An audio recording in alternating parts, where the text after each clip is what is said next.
Buen Ok. día, compañeros y maestros.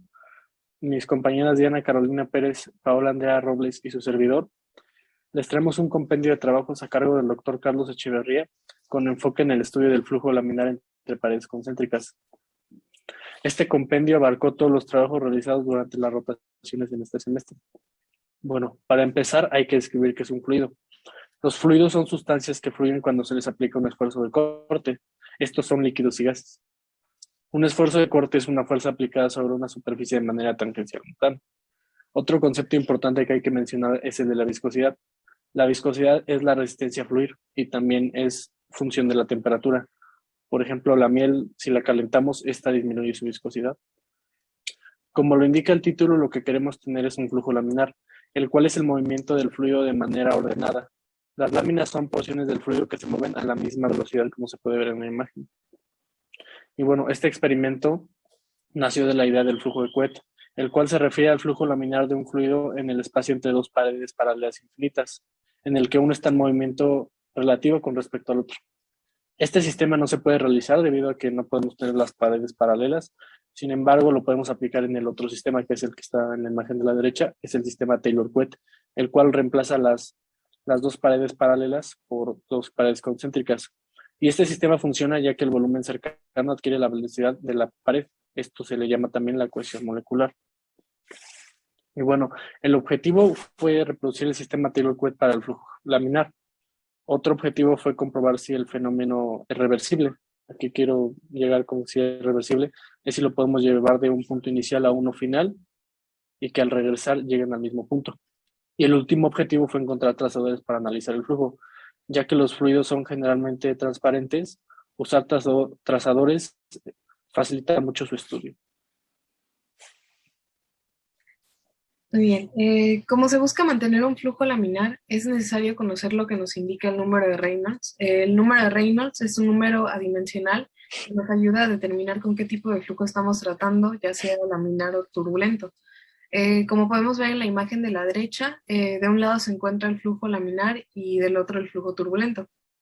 Este número es un cociente entre fuerzas inerciales y fuerzas viscosas que depende de la densidad, la viscosidad, la velocidad del flujo y una longitud característica que va a estar determinada por el problema que se está estudiando.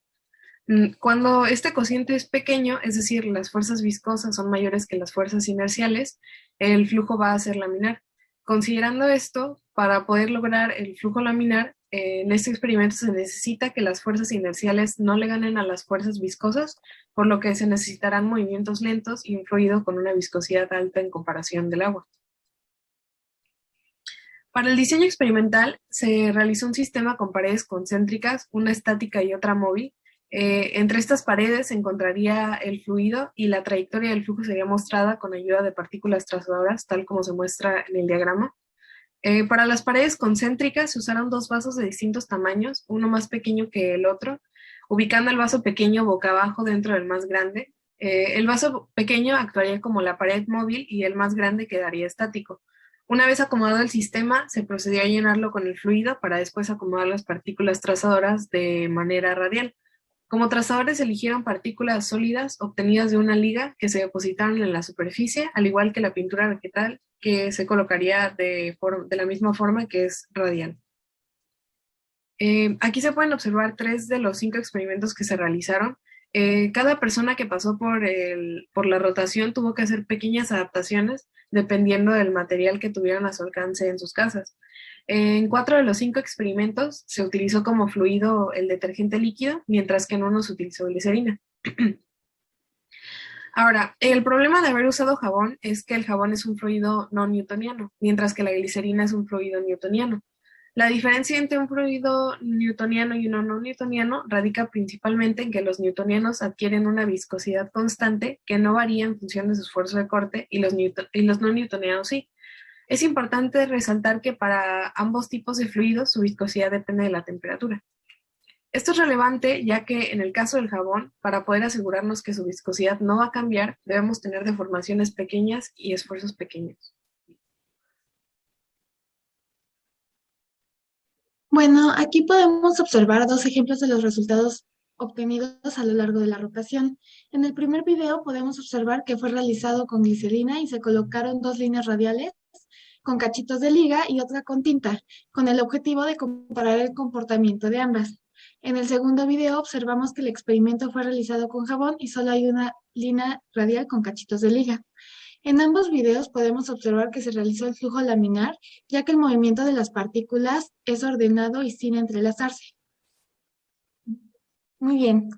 En este caso nos vamos a centrar en el caso de la glicerina. Aquí podemos observar que tenemos un punto inicial, un punto medio y un punto final.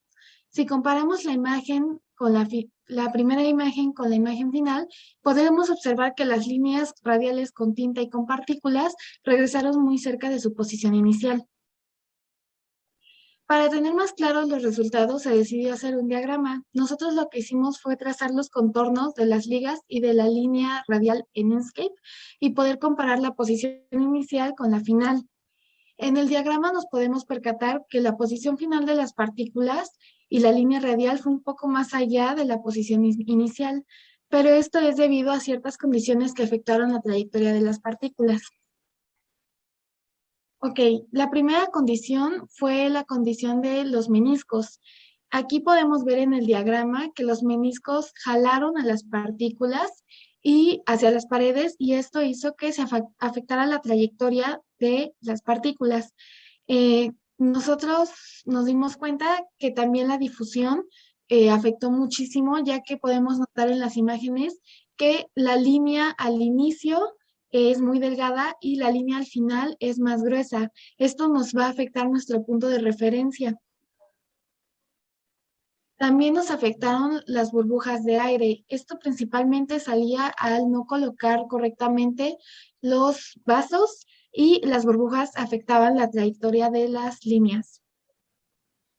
Y por último, el movimiento de la mano afectó también, ya que si nosotros movíamos el vaso muy rápido o lo movíamos muy fuerte o también nos temblaba la mano, se formaban ciertas curvas, así como podemos apreciarlo en la imagen de la derecha.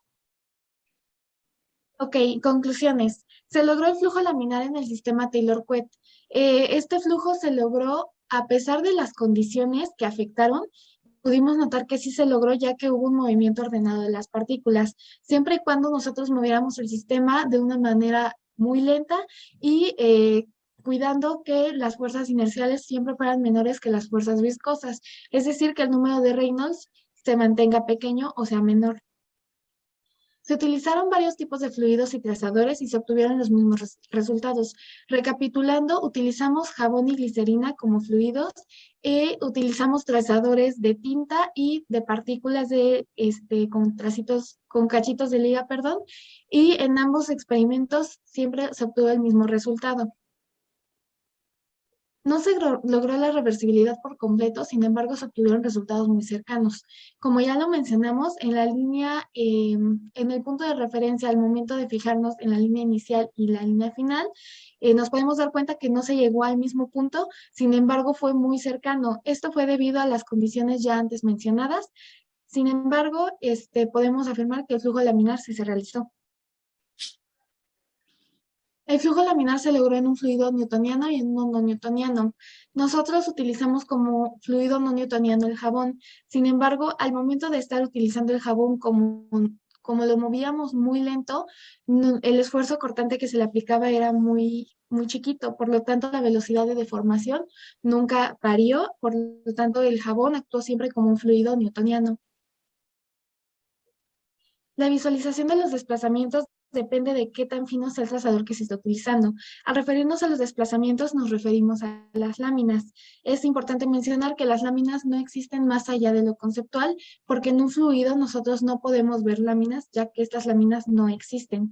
Es por esta razón que nosotros decidimos usar trazadores para podernos dar cuenta cómo se movían las partículas en el flujo laminar. El trabajo futuro, observar qué sucede si las partículas se sumergen en el fluido y se repite el experimento. Nosotros nos dimos cuenta que al sumergir salían más preguntas, por lo tanto lo decidimos como trabajo futuro y estudiar el comportamiento del flujo laminar en fluidos del cuerpo humano y otros tipos de fluidos como el aire. Esto sería todo de nuestra parte. Muchas gracias.